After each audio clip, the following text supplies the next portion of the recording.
ಜ್ಞಾನ ಮಾರ್ಗ ಯೂಟ್ಯೂಬ್ ಚಾನೆಲ್ನ ಸಮಸ್ತ ವೀಕ್ಷಕರಿಗೂ ನಮಸ್ಕಾರಗಳು.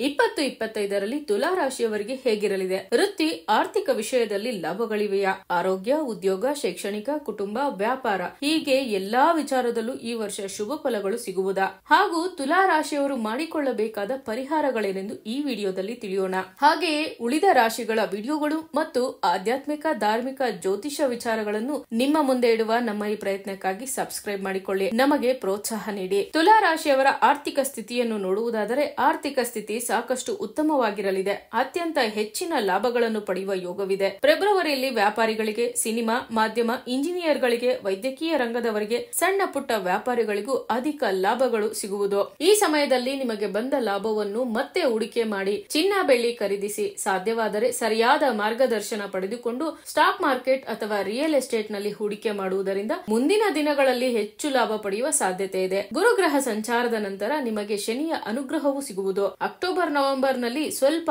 ಆರ್ಥಿಕವಾಗಿ ಕಷ್ಟ ಬರುವುದು. ಈ ಸಮಯದಲ್ಲಿ ಹೆಚ್ಚು ಜಾಗ್ರತೆಯಿಂದಿರಿ. ಅಧಿಕ ಖರ್ಚು ಮಾಡುವುದನ್ನು ನಿಲ್ಲಿಸಿ. ನವೆಂಬರ್ ಕಳೆದ ನಂತರ ಮತ್ತೆ ನಿಮಗೆ ಆರ್ಥಿಕ ಸ್ಥಿತಿ ಸುಧಾರಣೆಯಾಗುವುದು. ವೃತ್ತಿ ಮತ್ತು ವ್ಯವಹಾರದಲ್ಲಿ ಹಣ ಗಳಿಸಿ ಯಶಸ್ಸು ಕಾಣುವಿರಿ. ವೈವಾಹಿಕ ಜೀವನವು ಉತ್ತಮವಾಗಿರಲಿದೆ. ಏಪ್ರಿಲ್ ವರೆಗೂ ಸ್ವಲ್ಪ ಸಮಸ್ಯೆಗಳಿದ್ದರೂ ನಂತರ ಸುಧಾರಣೆಯಾಗಲಿದೆ. ಸಂಗಾತಿಯೊಂದಿಗೆ ವಾದ, ಜಗಳ, ಕೋಪ ಮಾಡಿಕೊಳ್ಳುವುದನ್ನು ನಿಲ್ಲಿಸಬೇಕು. ಮೂರನೆಯ ವ್ಯಕ್ತಿಗಳ ಮಾತನ್ನು ಕೇಳಿ ಸಂಸಾರದಲ್ಲಿ ನೆಮ್ಮದಿ ಇಲ್ಲದೆ ಮಾಡಿಕೊಳ್ಳುವಿರಿ.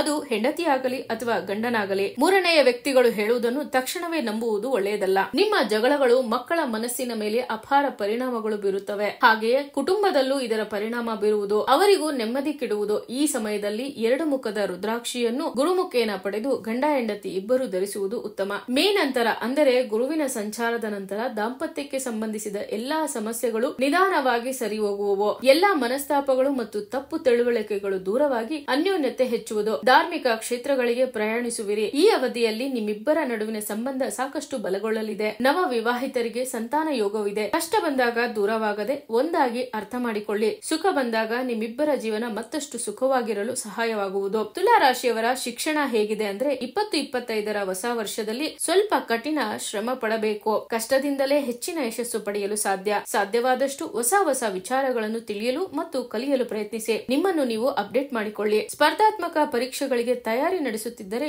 ಈ ವರ್ಷ ನಿಮಗೆ ಉತ್ತಮವಾಗಿರಲಿದೆ. ವಿದೇಶದಲ್ಲಿ ವಿದ್ಯಾಭ್ಯಾಸ ಮಾಡಲು ಇಚ್ಛಿಸುವವರಿಗೂ ಸೆಪ್ಟೆಂಬರ್ ನಂತರ ಅತ್ಯಂತ ಶುಭವಾಗಿದೆ. ಕೆಲವು ಗ್ರಹಗಳ ಸಂಚಾರದಿಂದ ನಿಮಗೆ ಸೋಮಾರಿತನ ಹೆಚ್ಚುವುದು. ಇದರಿಂದ ನಿಮ್ಮ ಪ್ರಾಜೆಕ್ಟ್ ವರ್ಕ್ ಗಳು ಮುಗಿಸಲು ಸಾಧ್ಯವಾಗದು. ಗ್ರಹಗಳ ಪ್ರಭಾವ ಕಡಿಮೆ ಮಾಡಲು ಪ್ರತಿದಿನ ಸೂರ್ಯೋದಯಕ್ಕೂ ಮೊದಲು ಎದ್ದು ಸ್ನಾನವನ್ನು ಮುಗಿಸಿ ನವಗ್ರಹಗಳಿಗೆ ಪ್ರದಕ್ಷಿಣೆ ಹಾಕಿ. ಜೊತೆಗೆ ನಮ್ಮಲ್ಲಿ ಮಾತ್ರ ಸಿಗುವ ನವಗ್ರಹ ಕಡಗವನ್ನು ಧರಿಸಿ. ನಾವು ಈ ನವಗ್ರಹ ಕಡಗವನ್ನು ಕೇವಲ ಅಮಾವಾಸ್ಯೆಯ ದಿನದಂದು ಮಾತ್ರ ಪಂಚಲೋಹಗಳಿಂದ ತಯಾರಿಸುತ್ತೇವೆ. ಇದನ್ನು ಧರಿಸಿದ ಸಾವಿರಾರು ಜನರಿಗೆ ಗ್ರಹ ಬಾಧೆ ದೂರವಾಗಿ ಅವರ ಯಶಸ್ಸಿಗೆ, ಬೆಳವಣಿಗೆಗೆ ಸಹಾಯವಾಗಿದೆ. ವಿಶೇಷವಾದ ಈ ನವಗ್ರಹ ಕಡಗವು ಗುರುಮುಖೇನ ನಿಮ್ಮ ಹೆಸರಿಗೆ ಪೂಜೆ ಸಂಕಲ್ಪ ಸಹಿತ ಬೇಕಿದ್ದಲ್ಲಿ ಇಲ್ಲಿ ಕಾಣುವ ನಂಬರ್ಗೆ ನವಗ್ರಹ ಕಡಗ ಎಂದು ವಾಟ್ಸ್ಆಪ್ ಮಾಡಿ. ಇನ್ನು ತುಲಾ ರಾಶಿಯವರ ವೃತ್ತಿ ಜೀವನದಲ್ಲಿ ಹಲವಾರು ಬದಲಾವಣೆಗಳಾಗುವವು. ಕೆಲಸವನ್ನು ಬದಲಾಯಿಸುವ ಸಾಧ್ಯತೆ ಇದೆ. ಇನ್ನು ಕೆಲವರಿಗೆ ಉದ್ಯೋಗ ಬಿಟ್ಟು ವ್ಯಾಪಾರ ಮಾಡಲು ಅವಕಾಶಗಳು ಬರುವವು. ಉದ್ಯೋಗದಲ್ಲಿರುವವರಿಗೆ ಸಂಬಳವೂ ಹೆಚ್ಚುವುದು. ವಿದೇಶಿ ಕಂಪನಿಗಳಲ್ಲಿ ಕೆಲಸ ಮಾಡುವವರಿಗೆ ಮೇ ಇಂದ ನವೆಂಬರ್ ವರೆಗೆ ಅತ್ಯುತ್ತಮವಾಗಿರುವುದು.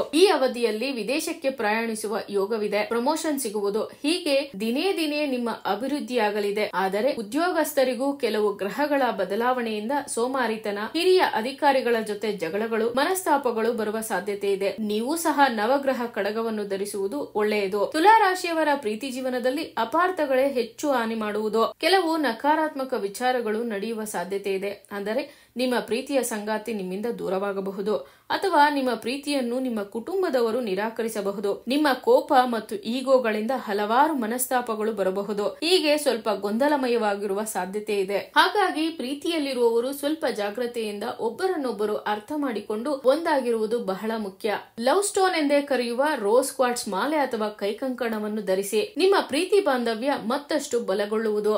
ನಂತರ ತುಲಾ ರಾಶಿಯವರ ಆರೋಗ್ಯವನ್ನು ನೋಡುವುದಾದರೆ ಮಾನಸಿಕ ಒತ್ತಡಕ್ಕೆ ಒಳಗಾಗುವಿರಿ. ಆಹಾರಕ್ಕೆ ಸಂಬಂಧಿಸಿದ ತೊಂದರೆಗಳು, ಬಾಯಿಗೆ ಸಂಬಂಧಿಸಿದ ತೊಂದರೆಗಳು, ಹೊಟ್ಟೆಗೆ ಸಂಬಂಧಿಸಿದ ಸಮಸ್ಯೆಗಳಿಂದ ತುಂಬಾ ಕಷ್ಟವಾಗುವುದು. ಸೋಮಾರಿತನ ಹೆಚ್ಚುವುದು.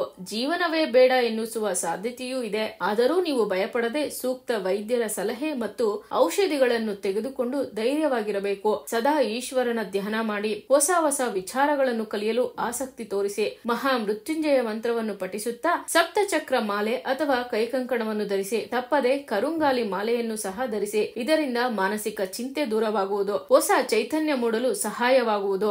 ನಾವು ಈಗ ತಿಳಿಸುವ ಈ ಪರಿಹಾರಗಳು ಮತ್ತು ಸಲಹೆಗಳು ರಾಶಿಯ ಆಧಾರದ ಮೇಲೆ ಎಲ್ಲರಿಗೂ ಇದೇ ರೀತಿಯಾಗಿ ಇರುತ್ತದೆ ಎಂದು ಹೇಳುವುದು ಕಷ್ಟ. ನಿಮ್ಮ ಜಾತಕ ರೀತ್ಯ ಗ್ರಹಗಳ ಉಚ್ಚ ನೀಚ ಸ್ಥಿತಿಗೆ ತಕ್ಕಂತೆ ನಿಮ್ಮ ಆರ್ಥಿಕ ಸ್ಥಿತಿ, ವ್ಯಾವಹಾರಿಕ ಜೀವನ, ವೈವಾಹಿಕ ಜೀವನ, ಆರೋಗ್ಯ, ಶಿಕ್ಷಣ, ಉದ್ಯೋಗ ಇರುತ್ತದೆ. ಹಾಗಾಗಿ ಸೂಕ್ತ ಗುರುಗಳ ಬಳಿ ನಿಮ್ಮ ಜಾತಕವನ್ನು ಪರಿಶೀಲಿಸಿಕೊಂಡು ಅವರು ಸೂಚಿಸುವ ಪರಿಹಾರಗಳನ್ನು ಮಾಡಿಸಿಕೊಂಡರೆ ಖಂಡಿತ ಹೆಚ್ಚು ಶುಭ ಫಲಗಳು ನಿಮ್ಮದಾಗುವುದು. ಈ ವರ್ಷ ತುಲಾ ರಾಶಿಯವರಿಗೆ ಆರೋಗ್ಯ ಐಶ್ವರ್ಯಗಳನ್ನು ಕೊಟ್ಟು ಕಾಪಾಡಲಿ ಎಂದು ನಾವು ಸಹ ಭಗವಂತನಲ್ಲಿ ಪ್ರಾರ್ಥಿಸುತ್ತೇವೆ. ಇದೇ ರೀತಿಯಾಗಿ ನಿಮ್ಮ ಪ್ರೋತ್ಸಾಹ ನಮಗೆ ನೀಡುತ್ತಾ ನಮ್ಮ ಜ್ಞಾನ ಮಾರ್ಗ ಯೂಟ್ಯೂಬ್ ಚಾನೆಲ್ ಅನ್ನು ಸಬ್ಸ್ಕ್ರೈಬ್ ಮಾಡಿಕೊಳ್ಳಿ. ಹಾಗೆಯೇ ಫೇಸ್ಬುಕ್ ಮತ್ತು ಇನ್ಸ್ಟಾಗ್ರಾಮ್ ಪೇಜ್ ಫಾಲೋ ಮಾಡಿ. ನಿಮ್ಮ ಪ್ರೀತಿ ಮತ್ತು ಸಹಕಾರಕ್ಕಾಗಿ ಅನಂತ ಧನ್ಯವಾದಗಳು.